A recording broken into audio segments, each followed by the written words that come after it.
साथियों नमस्कार। आज हम प्रश्नावली 3.2 के प्रश्न करेंगे और इससे पहले के जितने भी वीडियोस है वो सारे मैंने प्लेलिस्ट में डाल दिए हैं, तो आप प्लेलिस्ट में जाओ और सारे वीडियोस जो है आराम से देखो। तो देखो यहाँ पर जो हमारा पहला प्रश्न है वो है निम्नलिखित प्रश्नों में से प्रत्येक प्रश्न का उत्तर दीजिए। तो इसमें पहला प्रश्न है कार्तीय तल में किसी बिंदु की स्थिति निर्धारित करने वाली क्षैतिज और ऊर्ध्वाधर रेखाओं के क्या नाम है। ठीक है, तो देखो हमारी जो सबसे पहली वीडियो है यानी इंट्रोडक्शन वाली वीडियो, उसमें मैंने बताया था कि जो कार्तीय तल होता है उसमें दो रेखाएं होती है और दोनों रेखाएं एक दूसरे पर लंब होती है। जैसे ये जो पहली रेखा है इसे हम क्षैतिज रेखा कहते हैं और ये जो क्षैतिज रेखा है इसे हम एक्स अक्ष भी कहते हैं। ठीक है, और इसके लंब यानी 90 डिग्री कोण पर एक रेखा और होती है। ये जो रेखा होती है ये ऊर्ध्वाधर रेखा होती है। ठीक है, और इसे हम क्या कहते हैं, वाई अक्ष भी कहते हैं। समझ गए? तो इसका उत्तर क्या हो जाएगा, जो क्षैतिज अक्ष है, जो क्षैतिज रेखा है वो तो हमारी हो जाएगी एक्स अक्ष और जो ऊर्ध्वाधर रेखा है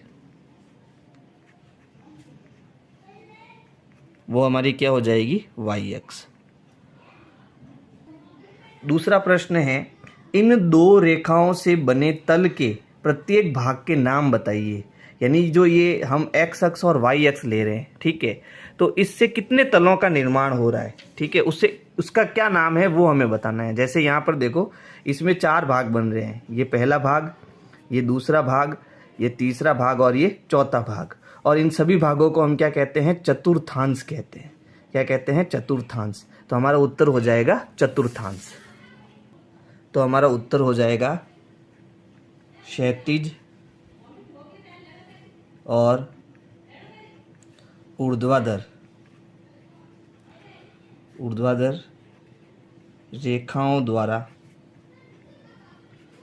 बनाए गए प्रत्येक भाग को चतुर्थांश कहते हैं। चतुर्थांश कहते हैं।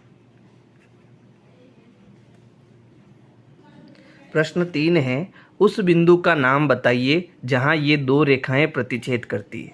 ठीक है, तो देखो जब क्षैतिज अक्ष और ऊर्ध्वाधर अक्ष दोनों एक दूसरे पर 90 डिग्री का कोण बनाते हुए होती है तो केवल और केवल एक बिंदु पर ये दोनों एक दूसरे को काटती है। तो इस बिंदु का जो नाम है वो क्या है, मूल बिंदु। तो हमारा उत्तर क्या हो जाएगा, मूल बिंदु हो जाएगा। तो यहाँ लिखेंगे जहां क्षैतिज अक्ष तथा ऊर्ध्वाधर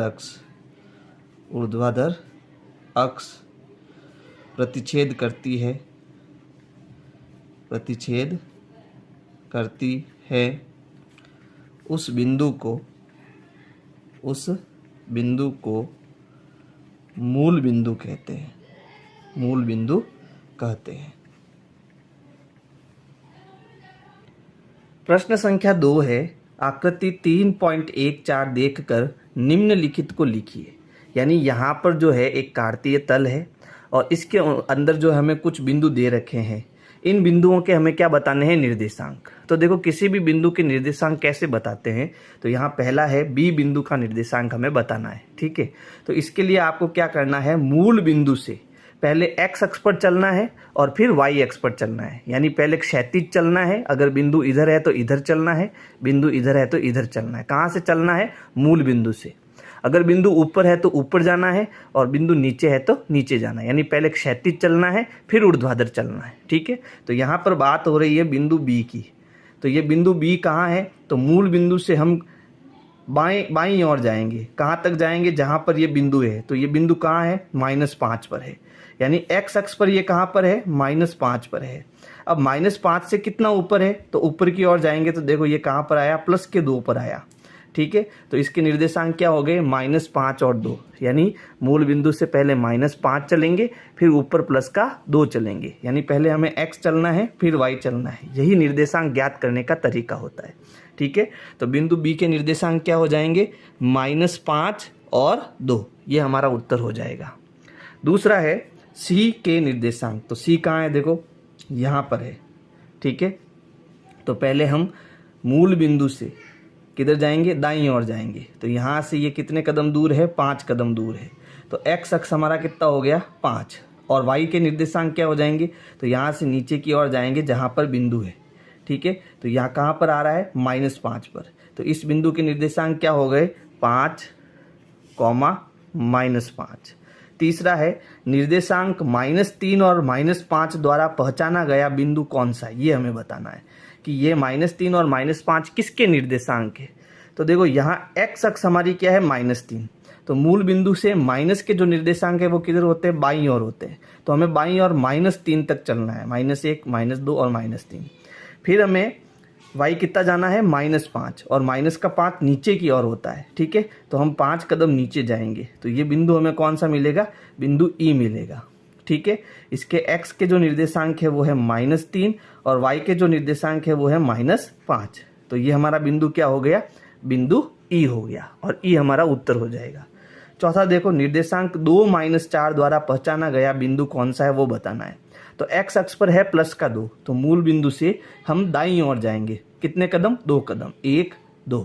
तो ये हमारा हो गया x निर्देशांक। y निर्देशांक कितना है, -4, माइनस यानी नीचे जाना पड़ेगा। तो देखो 4 कदम नीचे जाएंगे, 1, 2, 3 और 4, यानी वो कौन सा बिंदु है, G बिंदु है, जिसमें x का निर्देशांक तो कितना हो गया, +2, और y का निर्देशांक कितना हो गया, -4। तो वो बिंदु हमारा कौन सा हो जाएगा, G हो जाएगा। अगला प्रश्न है 5वां, D का हमें भुज बताना है। तो देखो पहले हम D के निर्देशांक ज्ञात करते हैं। D बिंदु कहाँ पर है, तो D बिंदु जो है हमारा यहाँ पर है ना। अब देखो पहले इसके निर्देशांक क्या है, तो 0 से हम 6 कदम चलेंगे। तो x का निर्देशांक आएगा 6, और ऊपर चलेंगे तो y का निर्देशांक कितना आएगा, +2। तो इसके निर्देशांक हो गए 6 और 2। देखो x का जो निर्देशांक होता है उसे हम भुज कहते हैं, और y का जो निर्देशांक होता है उसे हम कोटि कहते हैं, ठीक है। तो यहाँ बिंदु D का भुज क्या हो जाएगा, तो भुज हमारा कितना हो जाएगा, 6 हो जाएगा, ठीक है। अगर कोटि पूछता तो कोटि कितनी हो जाती, 2 हो जाती, ठीक है। अगले में देखो बिंदु H की कोटि बतानी हमें। तो हम H के पहले निर्देशांक ज्ञात करेंगे।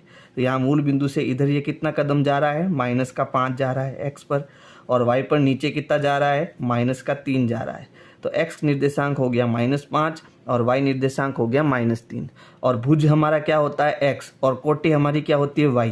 तो कोटि कितनी हो जाएगी, -3 हो जाएगी।